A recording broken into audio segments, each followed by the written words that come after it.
what is your connection with the Colored Pencil Society, Jan? I've been a member of that chapter for a number of years. Gosh, probably since 2011, maybe 2010, 2011, for a while. And I did their newsletter for a while and then was vice president. And this year I get the honor of being president, which has been interesting because I was president and here you go. We can't meet face to face. So I learned Zoom really quickly. Yeah, this is very common for you now, right? Yeah. I also do workshops and things. So thank goodness for Zoom. And I ended up purchasing an extra camera for my workspace just before you could still get them. So I've been a member of this group. It's such a warm and vibrant group. So many talented people. So I feel very fortunate to be a member of this group. How long have you been a member then? Here, I've been a member probably since around 2010. Years and years ago, I was a member like in 2000, 2001, I think, briefly. And then, but I've come back to it, come back to the fold, so to speak, since then. And my CPSA home is here in the Seattle chapter. Gotcha. Okay, so you had a little hiatus there. Yes. Yeah. So are you originally from the Northwest then? No, actually, I was an Army brat. I was an Army wife, and then we traveled all over the country. So I've lived everywhere from Hawaii to Germany when I was very small, and all over in points in between. So this is where I call home now, though. They'd have to pry me out of here with a crowbar the size of Texas. Love the Pacific Northwest. It's just beautiful and something for everybody here. So yeah, love it here. Good. And when did you finally set roots here then? I moved here from the Tampa area in 2000, end of 2007. I had was ready to move from the humidity and the flatness, as much as I love the Gulf area of Florida. And I visited a friend out here and I fell in love with the whole area. So I moved all my life and I picked up 2 golden retrievers and moved out. And oh, nice. Yeah. And you got rid of the big bugs that hang out down there in Florida, right? Yeah. That get on the front of your car and and fire ants. Oh yeah. And alligators. Yeah. Well, I'm familiar with fire ants in northern Wisconsin. They're mean. Oh, they're not nice things. Yeah. No. So can you tell us a little bit about CS, or no, it's not CS, CPSA. CPSA as a whole, and specifically this chapter, do they have a separate mission from the whole national? Actually, our overall mission for Colored Pencil Society of America is to advance colored pencil as a fine art medium, to educate, I guess, the public, and then in the beginning, I think especially just the fine art community, of what a versatile medium it can be. I mean, it can look anything from a sketch, a drawing, to some people can make it look like oil paintings. It's incredible. And there are so many different kinds of colored pencil, not just straight wax colored pencils. There's colored pencils that are actually ink in a stick that you can use water with, or there are watercolor pencils. There's just a ton of options that you can, different ways you can go, different ways you can use it, and on different surfaces. So I think you have pieces that represent our group who are using either paper or drafting film, but some of us have used it on copper and wood. So a little bit of everything. You can use it. You can even use some of the colored pencils on fabric. There are quilters that use it to make their designs on their fabric. Yeah. So, I'm always amazed at the range of mood and, like you said, textiles that are used as the medium, and actually how the medium has evolved with those other pens and pencils that come into play. Absolutely, yeah. It's fun. I for myself, I tend to get a little bored doing the same things, so I like mixing things up. I use it also with watercolor. You can use it with pan pastels. You can use it with ink. So for me, it's fun, and it's a portable medium. If I go traveling, I always bring a sketchbook, and I have some colored pencils with me. There's no water to worry about. Although there are watercolor artists who do travel with their medium, but yeah, it can go anywhere, and it's really a versatile medium for anybody. It's nice to see how it can, lend itself to be used in conjunction with other mediums, like you said, pastels and. Absolutely, yeah. There are some amazing pieces here. I'm always astonished when the Color Pencil Show, we do host it, because it's just, you have everything from photorealism to abstract. Yeah, we've got such an amazing array of talent and tastes and ways that people work in this group, and yet I couldn't even tell you how encouraging they are to other artists. They're a humble group. They're a really helpful group to each other.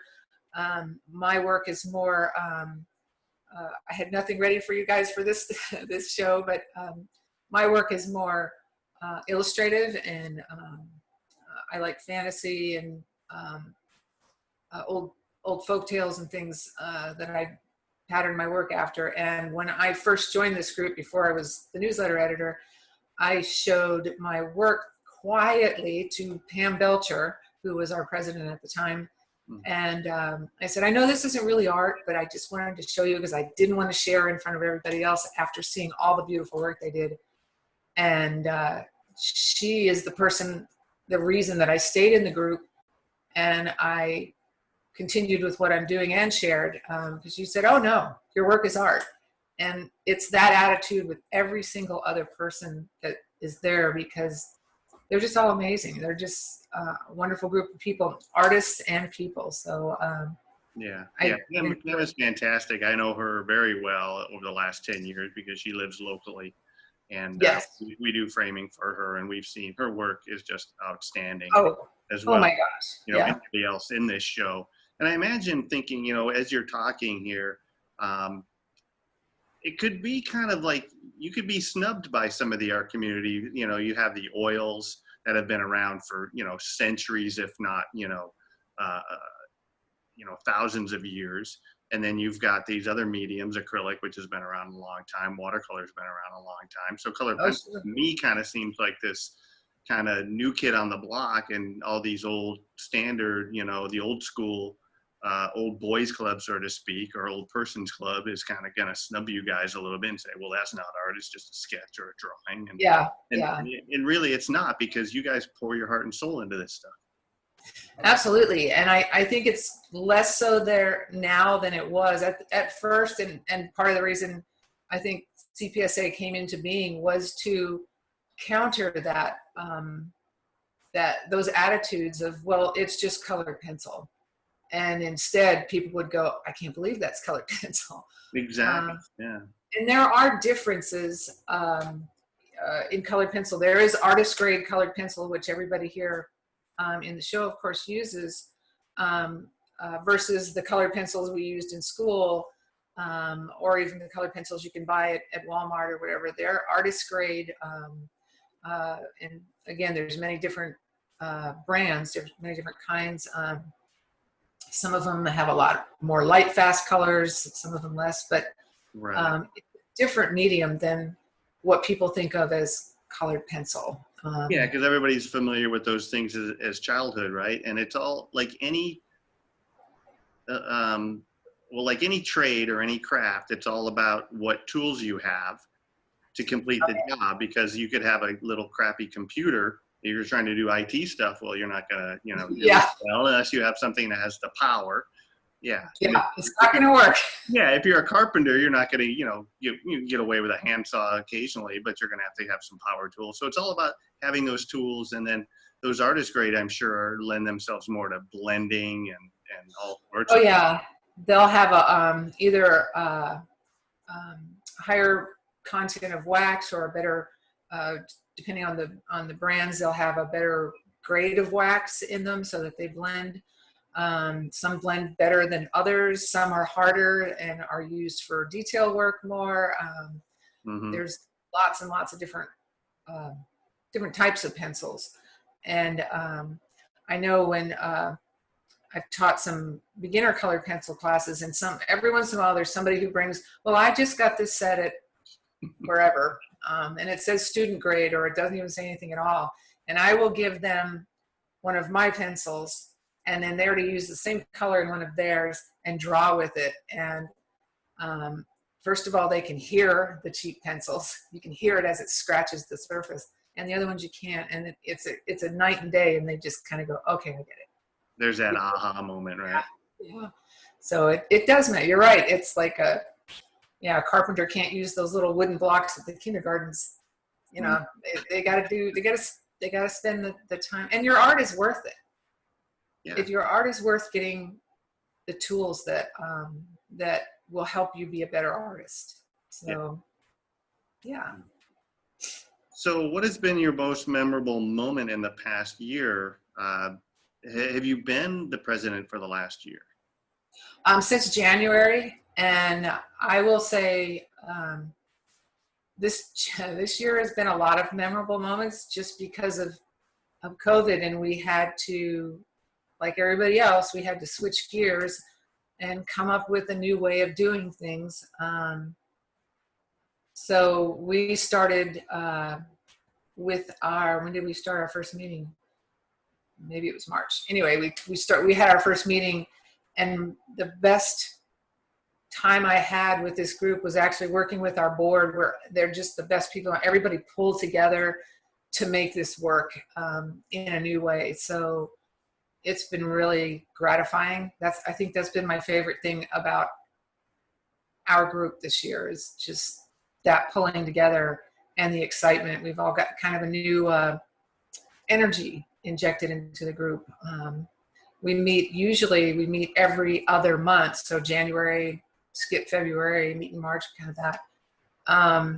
And now we're meeting every month to keep everybody connected and sharing our art and just staying excited about the medium that we love, and each other too. So yeah, that's the biggest thing for me this year.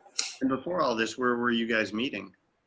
We would meet at the Bellevue Art Museum. They have a classroom area upstairs, that where we would meet. We'd have around 20 people, sometime more, for a meeting, and people come from, I'm about almost 2 hours away from Bellevue, and there are others that travel that far to get to the meeting. We're very fortunate because a lot of chapters across the country don't have a place as great as the Bellevue Art Museum to meet. It's, aside from being able to walk through all the cool exhibits to get to where we meet up, it's a really good room, and of course, it's great to see everybody's face. Now we do it this way, the new face-to-face. You can see their workspace now. We can see their workspace, yeah. So it's at some point, hopefully we'll go back. We don't even know if we're going to go back all the time to face-to-face, because now we're getting people who couldn't travel to our meetings who attend on our Zoom meetings. Oh, nice. A benefit for some. Absolutely. So we're like everybody else, we're kind of waiting to see how it all shakes out. Yeah, maybe it'll form into some hybrid where there'll be, online plus, in-person meetings. Yeah. So, so out of the worst situations, some good comes. So maybe this will be part of it. But. Cool. And then, so this chapter, how big is it geographically? We are, basically Western Washington. Well, we've got a couple people over the mountains too that are members that don't always get to go, that are now going. So it's pretty much, we say it's Seattle, but it's pretty much Puget Sound and beyond. We've got people in Tacoma, across the mountains, just all over. And it started in 91. So this chapter's been around for a long time, and to be that spread apart and still be this vital, I think says a lot about the people that have stayed, kept their membership and the grown. dedication. Yeah. Do you know where the next nearest chapter is then? There is one in San Jose, California, but I think in Washington we are it in Washington. And there's San Jose, there's the LA area, and I don't know that there's one in like Idaho or Nothing in it to your knowledge. Not that I know. I could be very, very wrong here. But they're all over the U.S. So it's the other thing which I've been able to do since this is I've gotten more in touch with presidents in other chapters, and we're talking. And so it's I'm getting to know where more of them are just by the people. So oh, nice. Yeah. So last question for you that I have is, what is your connection with Tsuga and the Color Pencil Society shows that have been held here over the past several years? I know that Tsuga holds a special place in our chapter's heart, because we have been there before. I think you're also, for a lot of people, centrally located for our chapter, kind of like Bellevue is, more or less. Okay. But I know that your gallery is a special place for the chapter. We, aside from having shows there, I know some of our members are also working in other mediums, and they've exhibited in your gallery. Elizabeth Kincaid is one of our members, and she's done watercolor demonstrations there, and hung. I think she might have had more than one show. I'm not sure at the moment, but I know she's had one show that I attended that was just beautifully displayed. So yeah, you guys rock with us. So. Well, thank you. We love having you guys, and it's a little melancholy this year because we always love to have the receptions and to, have all that energy and just inspiration and creativity in the room. Yeah, we're having to create it this way, so hopefully people feel it across the screen here, because I know we do. Definitely. Okay, well that's all I have. Did you have any questions for me? Or? No, just that I hope we get to have another show with you guys at some point in the future, because we love working with you guys, and you've always been pretty awesome to us, and so we're looking forward to doing more in the future. Yeah, so do we. Okay.